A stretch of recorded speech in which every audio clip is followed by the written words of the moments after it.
الحمد لله الحمد لله رب العالمين والعاقبة للمتقين والصلاة والسلام على أشرف الأنبياء والمرسلين وعلى آله وأصحابه أجمعين. أما بعد، فقد قال الله تعالى في القرآن العظيم وفي الفرقان المجيد بعد أعوذ بالله من الشيطان الرجيم بفضل بسم الله الرحمن الرحيم. إن هذه أمتكم أمة واحدة وأنا ربكم فاعبدون. صدق الله العظيم. புகழனைத்தும் நம்மை படைத்து பரிபாலிக்கின்ற ஏக வல்லோனாகிய அல்லாஹ்வுக்கே உரித்தாகட்டுமாக.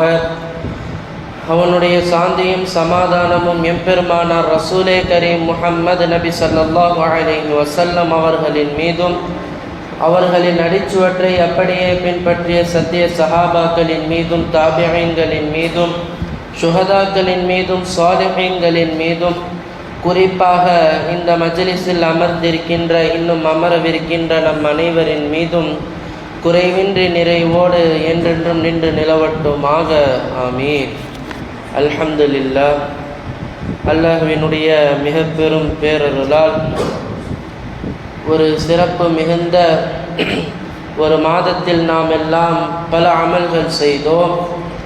இந்த ரமதானுக்கு பிறகு நம்முடைய அமல்களை குறித்து நாம் பரிசீலனை செய்யக்கூடிய ஒரு காலகட்டத்திலே நாம் இருக்கிறோம். ரமதானுடைய மாதத்தில் அதிகமாக நாம் எல்லோரும் ஒரு விஷயத்தை செய்தோம். அதிகமாக துஆக்களை கேட்டோம், அதிகமாக ஒன்று கூடினோம். இதனுடைய வெளிப்பாட்டாக அதற்கு பிறகு இருக்கக்கூடிய இந்த காலகட்டத்தில் பல பிரச்சனைகளும் பல சோதனைகளும் முஸ்லிம்களுக்கு சூழ்ந்து கொண்டு இருக்கின்றன. இந்த சோதனைகளில் நாம் எல்லாம் வெற்றி பெறுவோமா? இந்த சூழ்ச்சிகளில் இருந்து நாம் எல்லாம் தப்பிப்போமா? நாம் ரமதானில் செய்யப்பட்ட துஆக்கள் எல்லாம் ஏற்கப்படுமா என்ற பல கேள்விகளுக்குரிய ஒரு சந்தர்ப்பத்திலே நாம் எல்லாம் இருக்கிறோம். காரணம் என்ன தெரியுமா? ஏன் இந்த விஷயத்தை நான் இப்போ பேசுகிறதுக்கு நான் வந்த காரணம் என்ன தெரியுமா? இன்னும் ஒரு சில வாரங்களிலே ஒரு சட்டமன்ற தேர்தலை நாம் எல்லாம் அணுக இருக்கிறோம். இந்த தேர்தலை குறித்து நாம் முஸ்லிம்களினுடைய அறிவாற்றல் எப்படி இருக்க வேண்டும், சமூகத்தினுடைய பிரச்சனைகளை புரிதல் எப்படி இருக்க வேண்டும், ஒரு இஸ்லாமியனுடைய திட்டமிடல் எவ்வாறு இருக்க வேண்டும் என்ற ஒரு சிந்தனை களத்தில் நாம் எல்லாம் இருக்கிறோம். பொதுவாக இந்த உலகத்தில் நீண்ட ஆண்டுகள், நீண்ட காலம், நீண்ட நிலப்பரப்பை ஆட்சி செய்தவர்கள் முஸ்லிம்கள். நீண்ட ஆண்டுகள் நீண்ட பரப்பை ஆட்சி செய்தவர்கள் முஸ்லிம்கள். எப்படி தெரியுமா? ஹலீஃபாக்களுடைய ஆட்சி ஆரம்பித்ததிலிருந்து ஹதரத் அபூபக்கர் ரலியல்லாஹு அன்ஹு அவர்களுடைய ஆட்சி காலத்தில் ஒரு மிகப்பெரிய ஒரு ஆட்சி நீண்டது. அதற்கு பிறகு ஹதரத் உமர் ரலியல்லாஹு அன்ஹு அவர்களுடைய ஆட்சி காலத்தில் இன்னும் அதிகமாக நாடுகளும் பல நாட்டினுடைய தலைவர்களும் கைப்பற்றப்பட்டார்கள். அதற்கு பிறகு இப்படியே ஓமியாக்கள், அபசியாக்கள் என்று, அப்பாசியாக்கள் என்று பல ஹலீஃபாக்களுடைய ஆட்சி தொடர்ந்து ஏறத்தாழ 1800 ஆண்டுகள் இஸ்லாமியர்கள் இந்த உலகளாவிய ஆட்சியை கையில் வைத்திருந்தார்கள். இஸ்லாமியர்கள் உலகளாவிய ஆட்சியில் கையில் வைத்திருந்த ஒரு மிகப்பெரிய ஒரு சமூகம் இந்த இஸ்லாமிய சமூகம் மட்டும்தான். இந்த ஆங்கிலேயர்களுடைய ஆட்சி இருக்குது பார்த்தீங்களா, ஏறத்தாழ 200 ஆண்டுகள் தாண்ட முடியலை. ஏறத்தாழ 200 ஆண்டுகளை அவங்களால தாண்ட முடியலை. 200 ஆண்டுகள் உலகம் முழுக்க ஆட்சி செய்யணும்னு எல்லா நாடுகள்லையுமே ஊடுருவி அவங்களால என்ன செய்ய முடியுமோ செஞ்சாங்க. 150 வருஷம் தாக்கு பிடிக்க முடிஞ்சது. அடுத்த 50 வருஷம் திருப்பி மக்கள் அடிக்க ஆரம்பிக்கவும் எல்லா நாடுகள்லேருந்தும் அவங்க எங்கே போயிட்டாங்க, எந்த ஊர்லேருந்து வந்தாங்களோ அங்கேயே போயிட்டாங்க. ஆனால் யாராலும் அசைத்திட முடியாத, எந்த சமூகத்தின் மூலமாக அசைக்க முடியாத ஒரு சமூகமாக 1800 ஆண்டுகள் ஒட்டுமொத்த உலகத்தையும் பல மன்னர்களையும் பல தலைவர்களையும் ஆட்சி செய்த ஒரு சமூகம் இந்த இஸ்லாமிய சமூகம் மட்டும்தான்.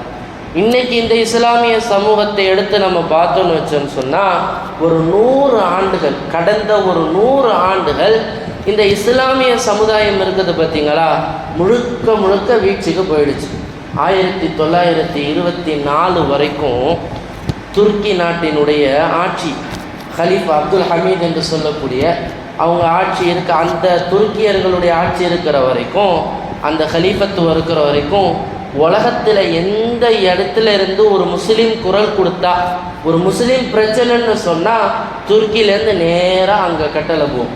இப்போ வரைக்குமே, இப்போ இல்லை, கடந்த ஒரு 25 ஆண்டுகளுக்கு முன்னால் வரைக்குமே இப்படி ஒரு சந்தர்ப்ப சூழ்நிலைகள் இருந்தது.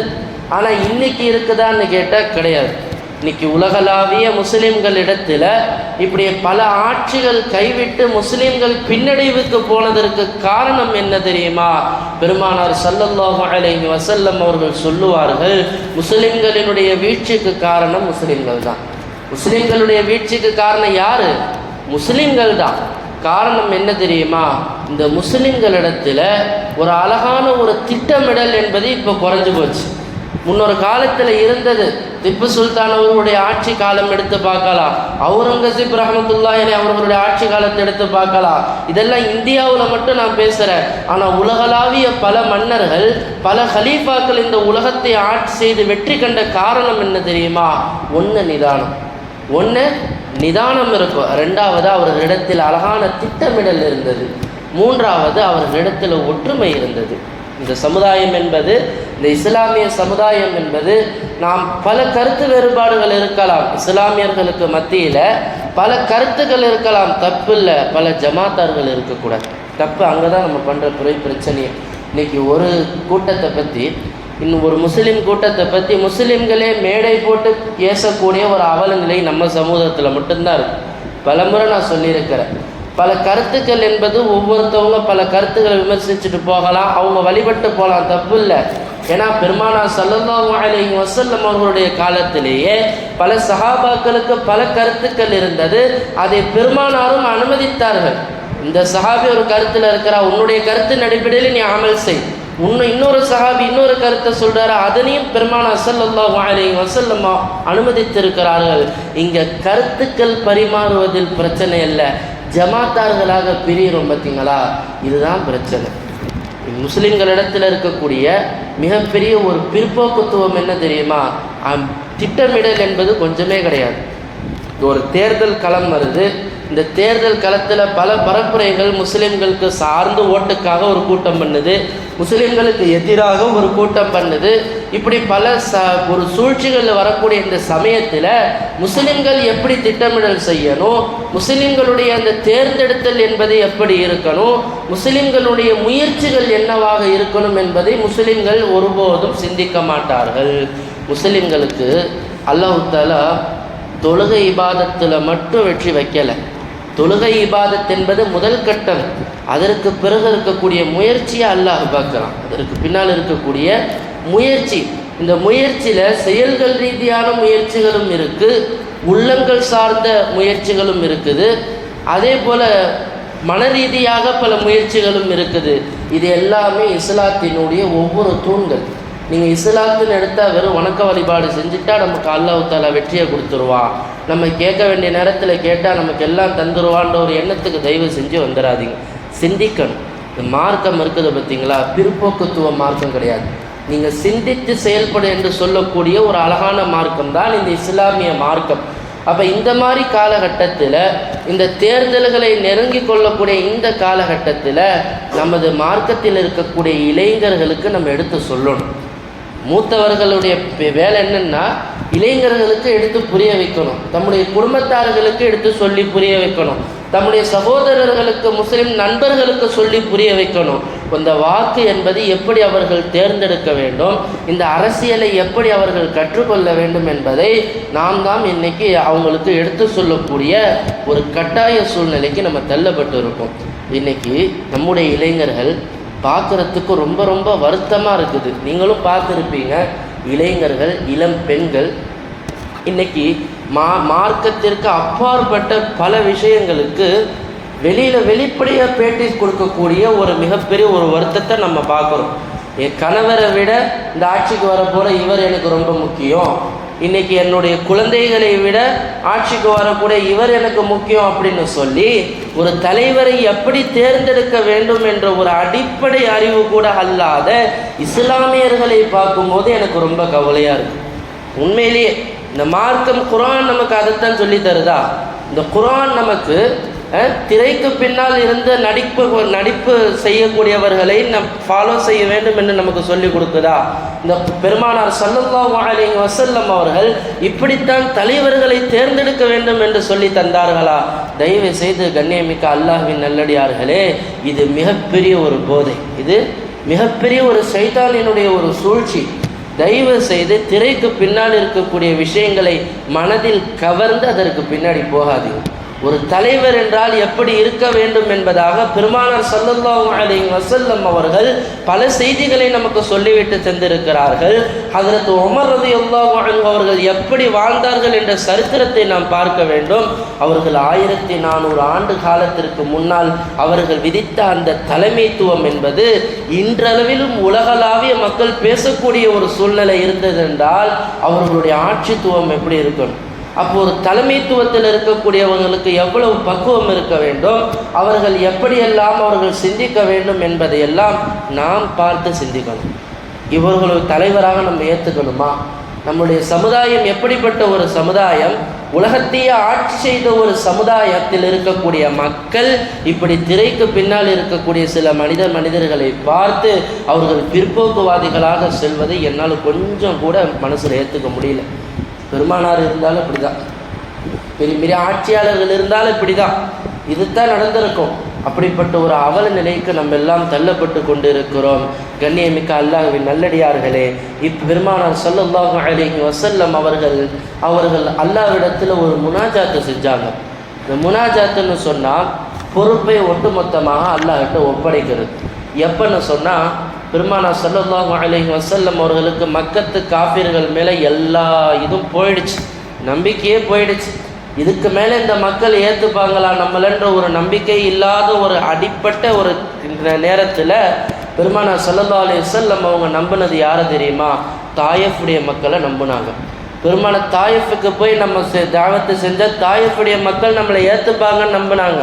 அந்த நம்பிக்கையோடு தாயிஃபுக்கு போகிறாங்க. தாயிஃப்க்கு போய் பார்த்தா அங்கே அதுக்கு மேலே அடி. தாயிஃபுக்கு போனால் அதுக்கு மேலே மக்கத்து காஃபிர்கள் என்ன அடி அடித்தானுங்களோ அதை விட மிகப்பெரிய அடி தாயிஃபில் நடக்குது. பெருமானார் ஸல்லல்லாஹு அலைஹி வஸல்லம் அவர்கள் அந்த தாயிஃபிலிருந்து வெளியே வரக்கூடிய இந்த சமயத்தில் ஒரு முனாஜாத்தை அல்லாஹ்விடத்தில் எடுத்து வைக்கிறாங்க. இன்றைக்கி நாம் எல்லோருமே அந்த முனாஜாத்தை செய்யக்கூடிய ஒரு சூழ்நிலை கட்டாயத்தில் இருக்கிறோம். என்ன சொல்கிறாங்கன்னா, உங்களுடைய வார்த்தைகளை கவனிக்கணும். இருக்கிறதுலேயே ஆக பலவீனமாக நான் உணர்கிறேன் யா அல்லாஹ், நான் ஆக பலவீனமாக நாங்கள் எல்லாம் உணர்கிறோம். அதே போல எங்களிடத்தில் எந்த ஒரு தந்திரமும் சூழ்ச்சியும் எங்களிடத்தில் செய்யக்கூடிய அளவிற்கு நாங்கள் கிடையாது, எங்களிடத்தில் எந்த ஒரு தந்திரமும் கிடையாது என்பதாக பெருமானார் ஸல்லல்லாஹு அலைஹி வஸல்லம் அவர்கள் சொல்கிறாங்க. இது அல்லாஹ்ட்ட பொறுப்பை ஒப்படைக்கிறாங்க. இன்றைக்கி நமக்கு அந்த வார்த்தை பொருந்துமா இல்லையா? இன்றைக்கி நம்ம இடத்துல இது போல் தந்திரம் செஞ்சு நம்மளால் ஆட்சி அமைப்பதற்கோ அல்லது சமுதாயத்தை வாழ்கிறதுக்கோ நம்மகிட்ட வழி இருக்குதா? இல்லை. ஆனால் தந்திரம் என்பது ஒரு யுக்தி. இன்றைக்கி நம்மள்கிட்ட அது கூட கிடையாது. அதே போல் பலவீனத்திலே ஆக பலவீனம் நம்ம தான். இன்றைக்கி குடும்பத்தில் இருக்கக்கூடியவர்களே, நான் இவனுக்கு தான் ஓட்டு போடுவேன், நான் அவனுக்கு தான் ஓட்டு போடுவேன்னு சண்டை நடக்குது. அத்தாவுக்கு மகனுக்கு சண்டை நடக்குது. அத்தை சொல்கிறார், டே போடாதரா, இது அரசியல் அனுபவம் வேணும்டா அப்படின்னா, அதெல்லாம் தெரியாது, நீங்கள் என்ன எனக்கு சொல்கிறீங்க, என் இஷ்டம், என் உரிமை, நான் போடுவேன் அப்படின்ற ஒரு காலகட்டத்தில் இருக்குதுன்னா, அப்போ குடும்பத்துக்கு கூட நம்மளுடைய சட்டத்தை சொல்ல முடியாத ஒரு சூழ்நிலை இருக்குதுன்னா, இப்போ இது நமக்கு கிடைத்த ஒரு மிகப்பெரிய ஒரு பலவீனமாக இல்லையா? இன்றைக்கி ஒரு தகப்பனார் சொல்கிறாரு பிள்ளைக்கு, இதை செய்ப்பா, இதை செய்யாதப்பான்னு. பிள்ளை எல்லாத்தையும் கேட்டுடுறானா? பிள்ளை எல்லாத்தையும் செஞ்சிடுறானா? இது யாருக்கு பலகீனம்? தந்தைக்கு பலகீனமாக இல்லையா? தந்தைக்கு பலகீனமாக இல்லையா? இப்படி சமுதாயத்தில் இருக்கக்கூடிய எல்லோரும் பலவீனத்தில் இருக்கக்கூடிய ஒரு நேரத்தில் தான் நம்ம இருக்கிறோம். பெருமானார் ஸல்லல்லாஹு அலைஹி வஸல்லம் அவர்களும் இதைத்தான் அல்லாஹ்விடத்தில் முனாஜாத் செய்தார்கள். நாங்கள் எல்லாம் அடிபட்ட பலகீனத்திலே இருக்கிறோம் யா அல்லாஹ், எங்களிடத்தில் எந்த ஒரு தந்திரமும் சூழ்ச்சியும் கிடைக்காது யா அல்லாஹ், எங்களை நீ யாரிடத்தில் ஒப்படைக்க போகிறாய்? எங்களை யாரிடத்தில் நீ ஒப்படைக்க போகிறாய் அப்படின்னு அல்லாஹ்ட்ட கேட்குறாங்க. கடைசியாக 4வதாக சொன்னாங்க, நீ என்னிடத்தில் இருக்கக்கூடிய எதை வேணாலும் நீ பறிச்சுக்கோ, என்னிடத்தில் இருக்கிற எந்த செல்வத்தை வேணாலும் நீ பறிச்சுக்கோ, உன்னுடைய பொருத்தத்தை மட்டும் பறிச்சிடாத. உன்னுடைய பொருத்தம் என்னிடத்தில் இருந்தால் நான் எதை வேண்டுமானாலும் உனக்கு கொடுப்பதற்கு நான் தயாராக இருக்கிறேன் என்பதாக பெருமானார் ஸல்லல்லாஹு அலைஹி வஸல்லம் அவர்கள் தாயிஃபிலிருந்து அல்லாஹ்விடத்தில் முனாஜாத்து செய்கிறாங்க. இந்த முனாஜாத்தை இன்றைக்கி நம்ம செய்யணும். இந்த மாதிரி தேர்தல் களங்கள் இன்றைக்கி முஸ்லிம்களுக்கு அச்சுறுத்தக்கூடிய ஒரு காலகட்டத்தில் இருக்கக்கூடிய இந்த சமயத்தில் நாம் அல்லாஹ்விடத்தில் ஒற்றுமையோடு இதை செய்யணும். ஒவ்வொருத்தவங்க தனிப்பட்ட மனிதர் மட்டும் கிடையாது. அல்லாஹ்விற்கு 2 சஃப்பு ரொம்ப பிடிக்குமா, அல்லாஹ்விற்கு 2 அணிகள் ரொம்ப பிடிக்குமா. போரில் அணிவகுத்து நிற்கிறாங்க பார்த்தீங்களா, இவர்களை அல்லாஹ்வுக்கு ரொம்ப பிடிக்குமா. அதே போல் தொழுகைக்காக வேண்டிய சஃப்புகளில் அணிவகுத்து நிற்கிறாங்க பார்த்தீங்களா, இவர்களையும் அல்லாஹ்விற்கு ரொம்ப பிடிக்குமா. இந்த 2 சஃப்புகளை அல்லாஹ்வுக்கு ரொம்ப பிடிக்குமா. இந்த 2த்துலேயும் ஒரு காமனான ஒரு விஷயம் என்ன தெரியுமா, இந்த 2 இடத்துல தான் முஸ்லீம்கள் ஒற்றுமையாக இருப்பாங்க. இந்த 2 இடத்துல பணக்காரராக இருந்தாலும் ஏழையாக இருந்தாலும் வளர்த்தியாக இருந்தாலும் குட்டையாக இருந்தாலும் எப்படி இருந்தாலும் சமூகத்தில் அந்தஸ்துடையவர்களாக இருந்தாலும் அந்தஸ்தற்றவர்களாக இருந்தாலும் பள்ளிவாசலுக்குள்ளே வந்து சஃப்பில் நின்றுட்டாங்கன்னு சொன்னால் எல்லாரும் ஒற்றுமையாகத்தான் இருப்பார்கள். இந்த ஒற்றுமையை அல்லாஹ் விரும்புகிறான், இந்த ஒற்றுமையை அல்லாஹ் விரும்புகிறான். ஆனால் நம்ம என்ன செய்கிறோம், இன்றைக்கி சஃப்புகள்லையும் நம்மளை சரிப்படுத்துறது கிடையாது, தனிப்பட்ட வாழ்க்கையிலையும் ஒற்றுமையை நாம் தேடுவது கிடையாது. அந்தஸ்துடையவர்கள் ஒரு இடத்துலையும் அந்தஸ்தற்றவர்கள் ஒரு இடத்துலையும் கல்வியுடையவர்கள் ஒரு இடத்துலையும் கல்வியற்றவர்கள் ஒரு இடத்துலையும் இன்றைக்கி இஸ்லாமிய சமூகம் இருக்குது பார்த்தீங்களா, விரிஞ்சு போய் கிடக்குது. சலாவுதீன் அய்யூபி ரஹிமஹுல்லா அவர்கள் பைத்துல் முகத்தஸை கைப்பற்றுவதற்காக வேண்டி ஆட்சிக்கு வராங்க. ஆட்சிக்கு வந்த உடனே எடுத்தோன்னே பைத்துல் முகத்தஸை அவங்க கைப்பற்ற இல்லை. இப்போ முஸ்லீம்கள்லாம் கேட்குறாங்க, ஏன் பைத்துல் முகத்தஸ் ஆட்சிக்கு வந்துட்டீங்க, உடனே போய் கைப்பற்றலாமே அப்படின்னு சொல்லி. அப்போ அவங்க சொல்கிறாங்க, எனக்கு முன்னாடி இருந்த தலைவர்கள் எல்லாம் செய்த தவிர நான் செய்யக்கூடாதுன்னு நினைக்கிறேன். ஏன் என்ன தவறு செய்தார்கள், நீங்கள் என்ன செய்யக்கூடாதுன்னு நினைக்கிறீங்கன்னு கேட்கும்போது, அவர்கள் மக்களிடத்தில் ஒற்றுமையை கூட்டுவதற்கு முன்பாக அவங்க என்ன செஞ்சிட்டாங்க, நேராக கை வச்சாங்க. கடைசியில் இவங்களுக்கு மத்தியிலே ஒத்துமை இல்லாத பலகீனத்தை உணர்ந்த எதிரி தோற்கடிச்சு விட்டான். அதனால் முதல்ல முஸ்லீம்களுக்கு மத்தியில் ஒற்றுமையை நான் இணைத்து கொள்கிறேன், பிறகு இந்த பைத்துல் முகத்தஸை நாம் கையில் எடுப்போம் என்பதாக அவர்கள் முதலில் ஒற்றுமையை கடைபிடித்தார்கள். பிறகு பைத்துல் முகத்தஸை வெற்றி கொண்டார்கள். இப்படி ஒரு வரலாறு நமக்கு இருக்குதுன்னு சொன்னால் இன்றைக்கி நம்ம என்ன செய்யணும்? இன்றைக்கி ஒற்றுமை நம்ம இடத்துல இருக்குதா? நான் திரும்ப அதுதான் சொல்கிறேன், மார்க்கத்தில் பல கருத்துகள் இருக்கலாம், தப்பு இல்லை. உங்களுக்கு ஒரு வகையான ஒரு இமாம்களுடைய ஒரு ஹதீஸ் கருத்துக்களை பின்பற்றிக்கிங்களா, பின்பற்றிட்டு போங்க. நீங்கள் ஒரு பகுதியில் நீங்கள் ஒரு கருத்துக்களை பின்பற்றிட்டு போகிறீங்களா, பின்பற்றிட்டு போங்க. பெருமானார் ஸல்லல்லாஹு அலைஹி வஸல்லம் இதை ஆதரவிச்சாங்க. சஹாபாக்கள் எல்லாரும் ஒரு கருத்துடையவர்கள் கிடையாது. சஹாபாக்களுக்கு மத்தியிலே பல கருத்து வேறுபாடுகள் இருந்தது. பெருமானார் எல்லோரையும் ஆதரவித்தார்கள். ஆனால் கடைசியில் நம்ம பல ஜமாத்தார்களை பிரிஞ்சிடக்கூடாது. அதுதான் நமக்கு ரொம்ப ரொம்ப முக்கியமான ஒரு விஷயம். ஏன்னா ஒருத்தர் நம்மளை காத்துக்கிட்டு இருக்கான். முஸ்லிம்கள் எப்பொழுது பிளவுபடுவார்கள், அவர்களை எப்பொழுது அடியோடு ஆணி வேறாக பிடுங்கலாம்னு ஒருத்தன் காத்துக்கிட்டு இருக்கிறான். அவனுக்கு நல்ல தொக்கா கையில் கொடுக்குற மாதிரி இன்றைக்கி நம்ம என்ன பண்ணுறோம், 2-3 ஜமாத்துகளாக பிரித்து முஸ்லிம்களே திட்டக்கூடிய ஒரு சூழ்நிலை. மேடை போட்டு திட்டுற அளவுக்கு ஒரு சமுதாயமாக இன்றைக்கி நம்ம பிளவுபட்டு போய் கிடக்கிறோன்னு சொன்னால் ஒரு விஷயத்தை நல்லா ஞாபகம் வச்சுக்கோங்க. நம்ம எல்லாரும் இதில் ஒரு கேள்வி வேறு என்கிட்ட கேட்பாங்க, ஹஜ்ரத் இந்த ஜமாத்து சொர்க்கத்துக்கு போகுமா, இந்த ஜமாத்து சொர்க்கத்துக்கு போகுமா, இதில் நபி சொன்ன ஜமாத்து எந்த ஜமாத்துன்னு கேட்பீங்க. ஆனால் நபியே இதற்கு ஒரு பதில் சொன்னாங்க. என்ன தெரியுமா? கபரில் கேட்கப்படக்கூடிய 3 கேள்விக்கு யார் பதில் சொல்கிறாங்களோ அவங்க தான் சொர்க்கத்துக்கு போவாங்க. கபரில் அல்லாஹ் என்ன கேட்பான்? மன் ரப்புக, உன்னுடைய ரப்பு யாருன்னு கேட்பான். நம்ம எல்லாம் என்ன பதில் சொல்லுவோம்?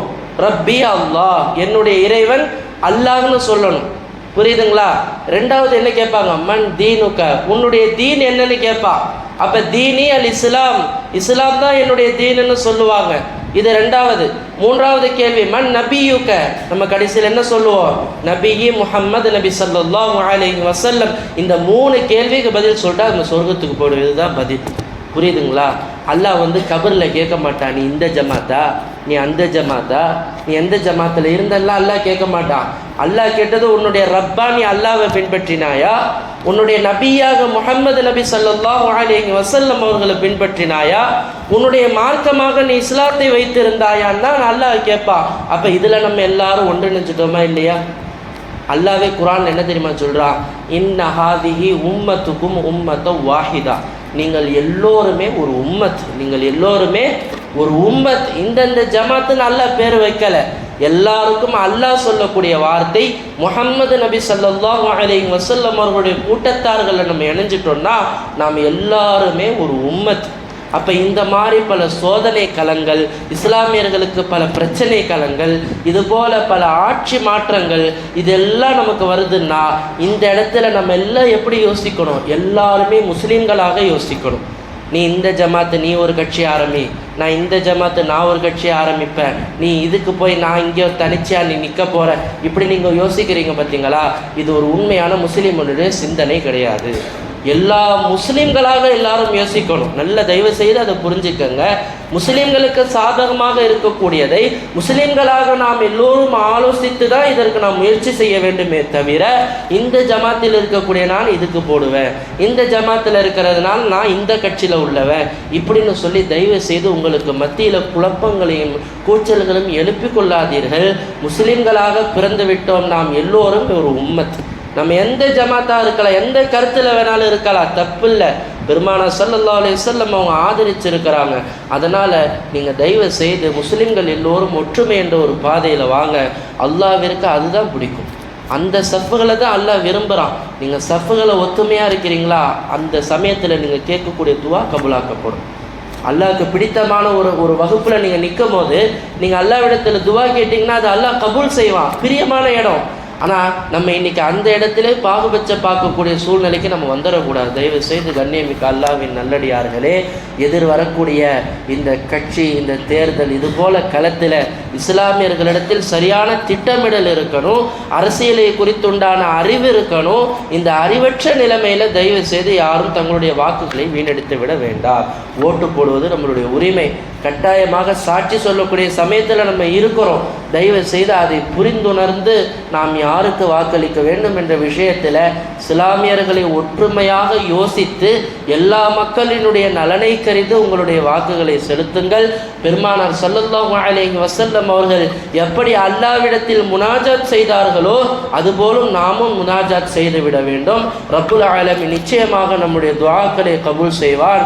எனவே எந்த ஆட்சியாளர்களாக இருந்தாலும் ரப்புல் ஆலமீன் நமக்கு சாதகமாக இருக்கக்கூடிய ஆட்சியாளர்களை அமைத்து தந்தருள் புரிவானாக. எல்லா சூழ்நிலைகளிலும் அல்லாஹ் நமக்கு உதவி செய்தருள் புரிவானாக. நம்முடைய சந்ததிகளை மனக்குழப்பங்களை விட்டும் ரப்புல் ஆலமீன் பாதுகாத்தந்தருள் புரிவானாக. வ ஆகிரு தஅவானா அல்ஹம்துலில்லாஹி ரப்பில் ஆலமீன்.